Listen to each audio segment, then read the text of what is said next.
Alright, I just want to quickly go over how to identify which cylinder's got the rod knock. So if you hear the tink tink tink and the dink dink dink of the rod knock, and you just want to know which piston it is, so just get you some sort of extension that'll fit in your spark plug hole, and then you're just gonna have to go through one at a time, but see where they are.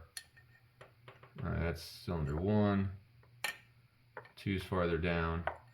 Okay, so what we want to do is verify if they're on the downstroke, because if they're on the upstroke, it's pushing up against it. We want the cylinder to be going down, and I'll show you why here in a second. So let's stick this in cylinder 1's hole and turn the crank clockwise and see which direction it's going. Okay, so it's going down. So now that it just barely went down, you don't want to have something that's got play in it, so that moves. We don't want that because that'll give us a false reading on it. So just one long piece of metal, put it down the cylinder hole, make sure you're on top of the piston, and then just push down. If it doesn't move, then that rod bearing is just fine. So then we'll go to the next ones, which we should have cylinder 4 doing the same thing. That doesn't move. Those should both be going down at the same time, and 2 and 3 should be coming up at the same time. So let's rotate this until we get that in the right place.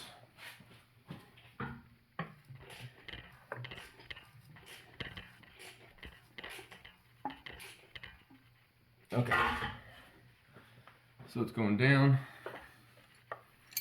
Take that apart, down the hole, push down, nothing. Okay, I don't know if you saw that. When I pushed down on it, it actually went down a little bit more. So let me show it again. I'm going to turn the crank to the right again. So it starts to go down.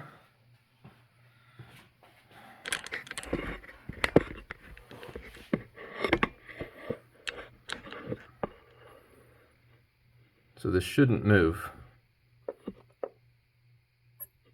And it moved down. So that one clearly tells me that I've got a bad rod bearing in here, and that's bad. So that's just a quick way to identify which one's giving me the rod knock. Thanks.